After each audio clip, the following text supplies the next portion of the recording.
Que le Seigneur vous bénisse, que la grâce de Dieu vous inonde.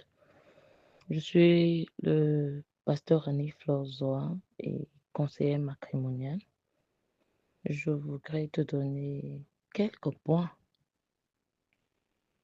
pour améliorer ta relation avec ton mari.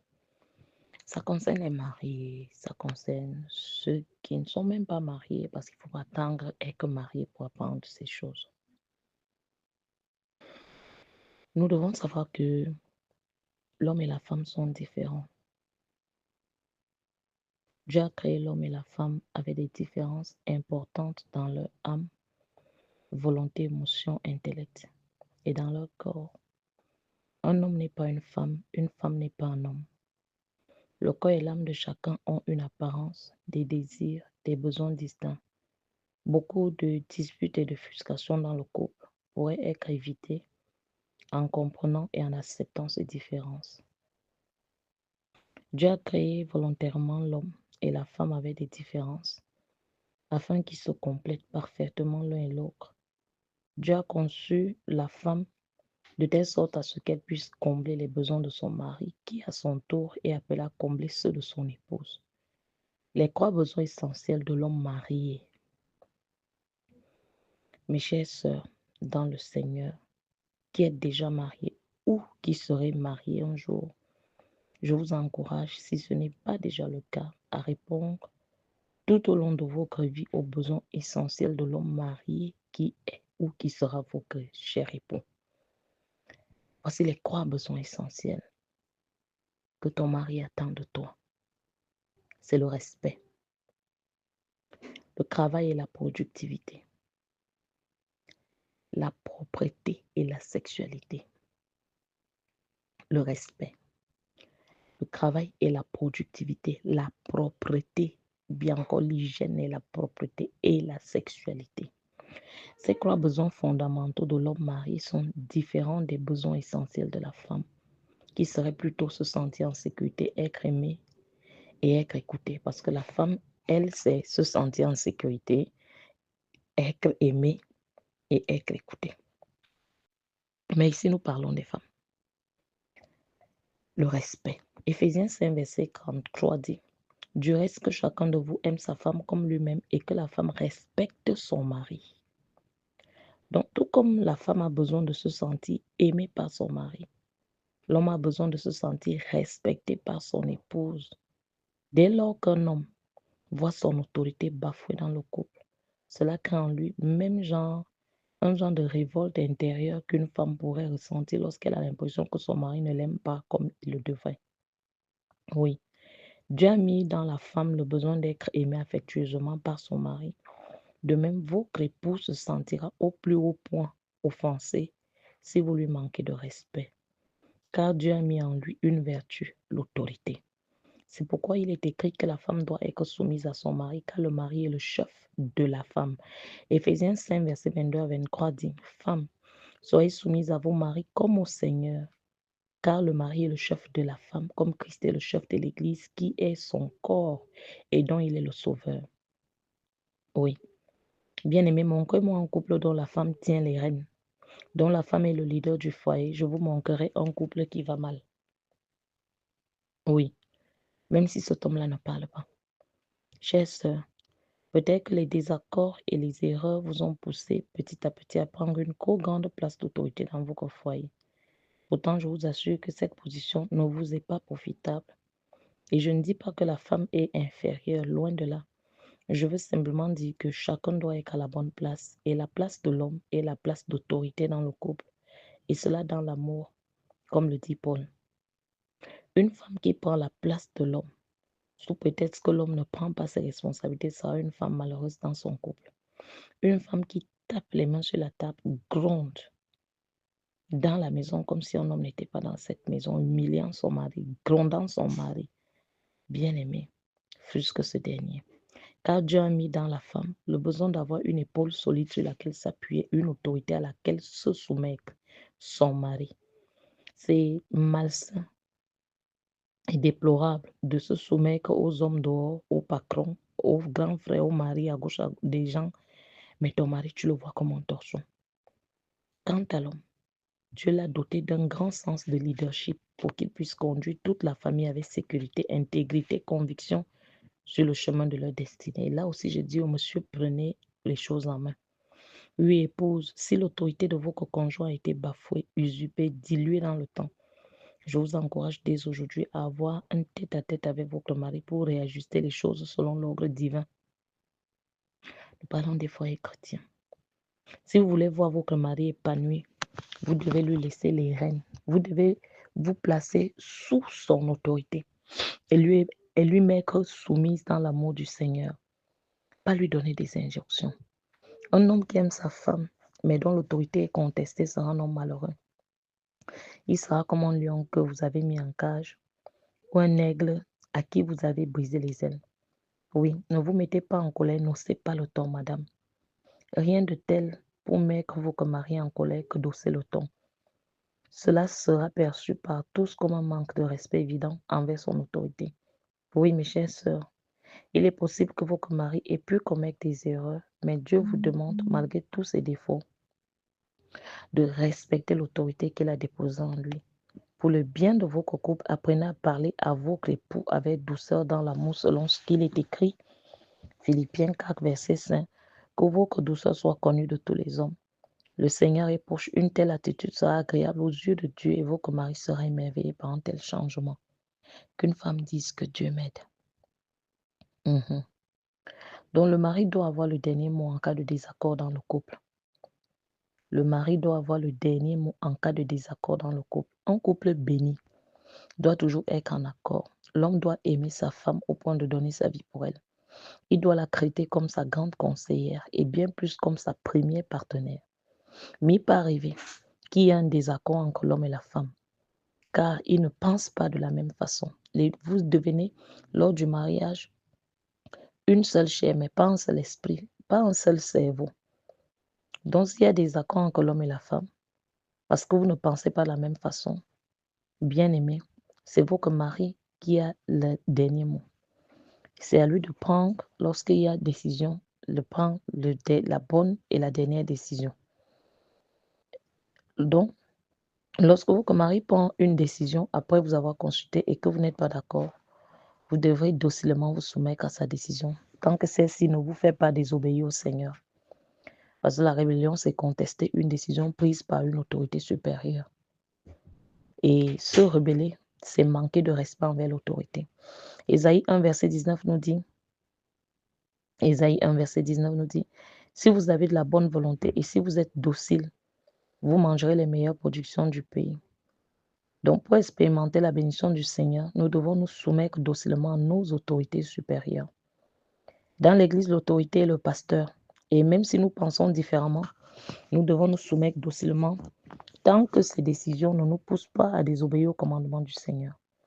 Dans une entreprise, l'employé doit se soumettre docilement à l'autorité supérieure. De même, dans le couple, la femme doit être soumise à son mari et les enfants aux parents. C'est l'ordre établi par Dieu. Ainsi, comme le dit l'apôtre Paul dans Romains 13, verset 1, que toute personne soit soumise aux autorités supérieures, car il n'y a point d'autorité qui ne vienne de Dieu. Et les autorités qui existent ont été instituées de Dieu. Oui, ne parlons pas en mal de nos maris. Arrêtons. Ne rapportez pas les faiblesses de votre mari aux autres. Tous tes amis sont au courant de ce que ton mari est, de ce qu'il fait. Dieu demande aux femmes d'être loyales envers leur mari. Lorsque Moïse a commis une erreur en épousant une femme étrangère, sa sœur Myriam et son frère Aaron se sont rebellés contre son autorité et ont parlé contre lui. Alors la colère de l'Éternel s'enflamma contre eux, car ils avaient manqué de loyauté et d'intégrité envers l'autorité sous laquelle Dieu les avait placés. Bien-aimés, sachez que même si votre mari a des faiblesses et des torts, si vous parlez contre lui aux autres dans son dos, Dieu ne sera pas de votre côté. Au lieu de confier vos frustrations conjugales à votre entourage, mes chères sœurs, je vous encourage à fléchir les genoux en confiant vos défis à votre Père céleste qui vous entend et qui peut tout. Ne vous attirez pas une condamnation sur vous-même en ouvrant cette grande porte au diable. Romains 13, verset 2 dit, c'est pourquoi celui qui s'oppose à l'autorité résiste à l'ordre que Dieu a établi. Et ceux qui résistent attireront une condamnation sur eux-mêmes.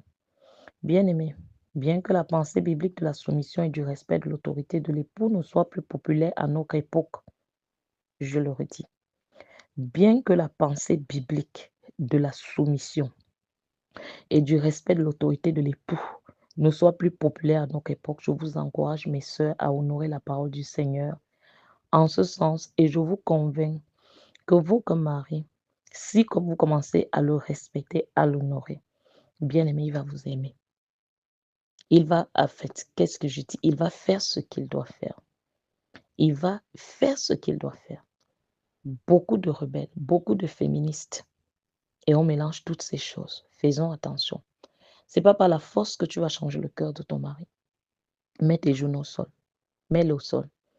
Si vous êtes victime de violence conjugale ou d'adultère, je vous encourage à en parler à votre pasteur parce que de telles pratiques sont inacceptables, voire même les affaires sociales s'il y a de la violence. Oui. Le deuxième point, c'est le travail et la productivité. Oui, même si dans notre société moderne, les femmes deviennent de plus en plus carriéristes, entrepreneurs, moi je reste persuadée que ce besoin de produire chez elles est bien moins vital que chez l'homme, tout simplement parce que Dieu l'a voulu ainsi. La Bible nous enseigne cette grande vérité dans Proverbe 12, verset 27. Le paresseux ne rôtit pas son gibier, mais le précieux trésor d'un homme, c'est l'activité. Un homme qui ne produit rien de son temps est un homme malheureux. Et l'homme a ce grand besoin de créer, de produire dans une vision. En tant qu'épouse à ses côtés, vous devez être sa plus grande partenaire pour l'aider à dégager du temps pour qu'il se consacre à ses ouvrages. Oui, vous ne pouvez pas imaginer la joie et la satisfaction qu'un homme peut ressentir lorsque son épouse devient sa partenaire et son aide, selon ce que Dieu a déclaré dans Genèse. Genèse 2, verset 18 nous dit, euh, Dieu dit, il n'est pas bon que l'homme soit seul, je lui ferai une aide semblable à lui. Bien-aimés, faites tout ce qui est en votre pouvoir pour l'aider à dégager du temps qu'il peut consacrer à l'avancement de ses projets. Soyez pour lui une aide en lui apportant une main forte dans ses activités. Ne maudissez pas votre mari, ne maudissez pas son travail, laissez-lui le temps seul. Des moments, on a envie d'être seul.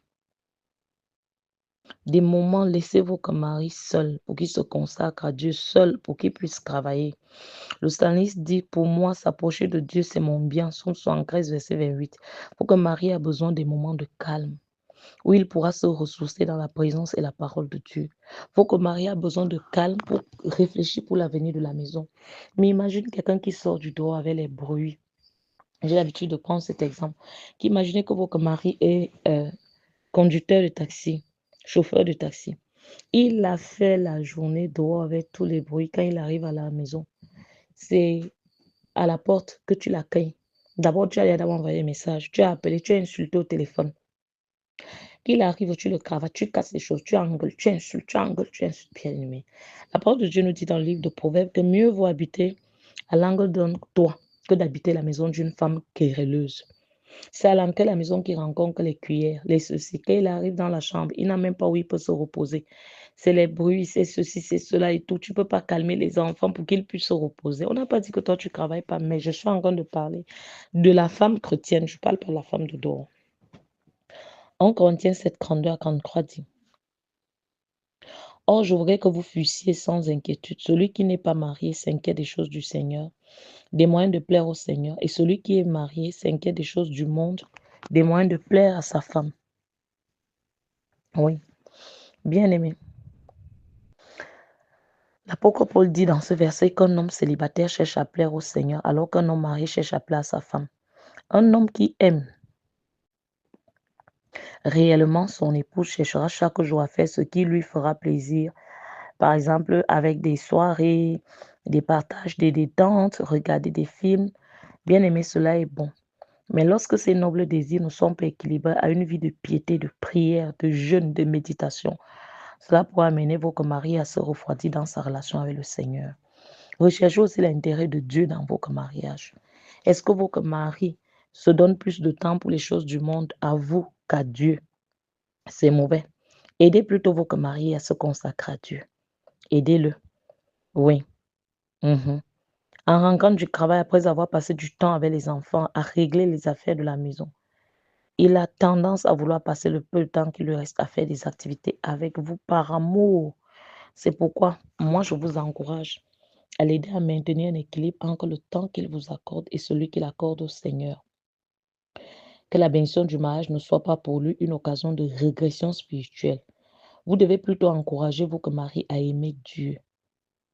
L'homme, tout comme la femme, a besoin avant tout de produire du fruit de qualité dans sa relation avec son Dieu et ça va, le reste va couler.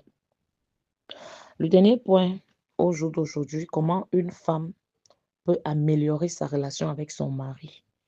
Le dernier point que je t'invite à regarder, c'est la propreté et la sexualité. La propreté et la sexualité, je parle de la femme pour améliorer sa relation avec son mari. Je vais aussi parler des hommes dans le prochain voice. La propreté et la sexualité. Bien aimé. Je ne suis pas en train de dire aujourd'hui que ce sont les femmes qui doivent être propres seulement et les hommes non. Vous savez, dans la vie intime, pour se désirer même là, soyez propre. Brossez-vous les dents avant de dormir. Nettoyez-vous le derrière, homme comme femme. Lavez-vous. Oui, 2 fois c'est bon. Si c'est même 1 fois, mais lavez-vous. Père en occupé spirituel, prophète Ngawala a l'habitude de nous demander, à nous les dames, que toute la beauté que nous les femmes, nous donnons, cette beauté c'est pour les gens de dehors, alors qu'à la maison, on refuse de faire le sport, surtout les femmes africaines. On refuse la propreté. On refuse la propreté. On se parfume, on arrange les cheveux, on met le rouge à lèvres pour les gens de dehors. C'est eux qui nous voient. Mais à la maison, on est toujours dégoûtant. À plus forte raison, quand on s'est même déjà marié, parce qu'on se dit, ah, je suis déjà marié, je n'ai plus rien à perdre. Au concret, il faut conserver ce que tu as reçu, ma soeur. Conservons ce qu'on a reçu. Oui. La propreté des cheveux, la propreté des dents, la propreté des parties intimes, la propreté des pieds. Les pieds, nos pieds qui grattent souvent et déchirent le lit là. De la pédicure et tout le reste. Oui. Travaillons ces choses. Ce sont des choses simples. J'en parle tous les jours. J'en parle tous les jours. Ce sont des petites choses simples. Et vice-versa aussi, monsieur. Que lui aussi soit propre. Les aisselles, la sueur là, les dents avant de se coucher. Ça fait que lorsque tu viens me parler tôt le matin, bonjour, ou bien tu veux dire un mot doux, que l'odeur ne repousse pas l'autre. Moi, nous avons assisté à un divorce et les deux sont vraiment divorcés au jour d'aujourd'hui. D'une dame qui passait le temps à se plaindre de la bouche de son mari. Du côté dans je jetais le nom. Et elle disait qu'elle n'en peut plus. Elle n'en peut plus. Le gars, c'est de la saleté. C'est comme si lui se disait que il est Jean-Baptiste et il vit avec les animaux en bourse. Monsieur, mesdames, soyez propres. Soyez propres. Il y a les derrière des messieurs aujourd'hui qui sont sales. Je vous parle des confessions intimes de certains. Je ne peux même pas. C'est sale. Il y a des lingettes. Il y a des lingettes. Si vous devez vous nettoyer comme les musulmans, faites-le, pourvu que ça soit propre. Donc, aujourd'hui, que ce soit madame, que ce soit monsieur, soyez propre parce que ça tue la relation. Imagine que quelqu'un est en train de s'approcher vers toi, que ce soit l'homme, que ce soit la femme, il découvre les saletés derrière là-bas. Dis-moi un peu, les mauvaises odeurs l'accueillent. Toi, tu peux manger où il y a les caca. Est-ce que tu peux manger alors que ça sent les caca? Tu vas perdre l'appétit. Tu vas perdre l'appétit. Tu ne peux pas manger jusqu'à que quelqu'un ouvre la bouche et les asticots sortent. Tu vas perdre l'appétit. Mais vous voulez reproduire ce qui se passe à Novella, ce qui se passe à tel endroit, ce qui se passe à tel endroit, soyez propres. Mes chers sœurs, nos cheveux là, les greffes là, les perruques là, les casques qui font 6 mois là, sans laver, sans ceci. Et quand quelqu'un ouvre les selles, il te dit couche-toi ici là, tu te couches avec la tête et il jette la tête en l'air. Soyons propres. Monsieur, soyons propres. Madame, soyons propres. Bien-aimés, la sexualité, la propreté dans la maison, la propreté à l'entrée, la propreté des enfants, la propreté de l'un et de l'autre. Tes vieux sous-vêtements qu'on ne sait pas. Si on a examiné les sous-vêtements des uns et des autres quand on sort là, je dis que ce serait grave. Hein.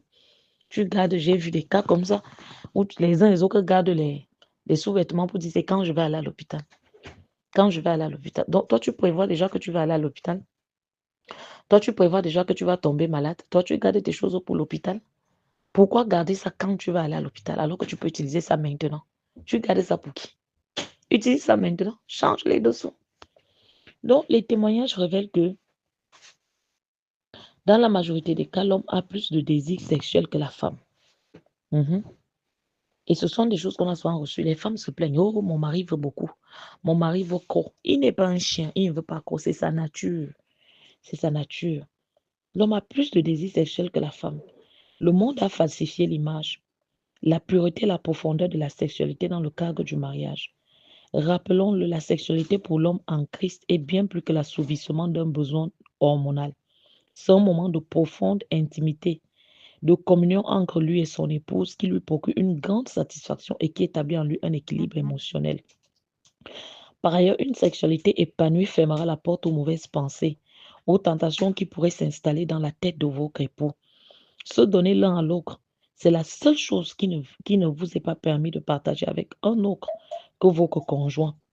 Oui, la parole déclare dans 1 Corinthiens 7, verset 5, dont j'ai parlé tout à l'heure, ne vous privez point l'un de l'autre, si ce n'est d'un commun accord pour un temps, afin de vaquer à la prière, puis retourner ensemble de peur que Satan ne vous tente par votre incontinence. Oui. Toi, tu es toujours fatigué. Dès que ton mari te touche, tu es fatigué. Dès que ton mari te touche, tu es fatigué. Dès que ton mari te touche, tu ne veux pas. Non, tu ne ressens rien. Après, tu vas dire qu'il est allé dehors. L'homme et la femme ne sont pas conscients comme ça. Toi, tu peux le taper. Vous allez voir, on a vu ça l'autre jour encore dans le conseil matrimonial et prénuptial. Vous allez voir qu'au jour d'aujourd'hui, qu'est-ce qui se passe? Un homme n'arrive pas à rester veuf 1 an, n'arrive pas à assurer le veuvage pendant 1 an, alors que la femme, après la mort peut-être de son conjoint, elle peut rester comme ça, même si elle a perdu son mari à 20 ans. Elle peut vivre jusqu'à 80 ans sans toucher un homme. Mais ce n'est pas le cas avec l'homme. C'est à cause de la manière dont Dieu nous a constitués. Nous sommes différents. Toi, tu peux faire tes crois-moi, tu ne touches pas. Tu veux qu'il fasse comment? C'est un devoir. Quand on dit qu'un devoir, you have to, you must.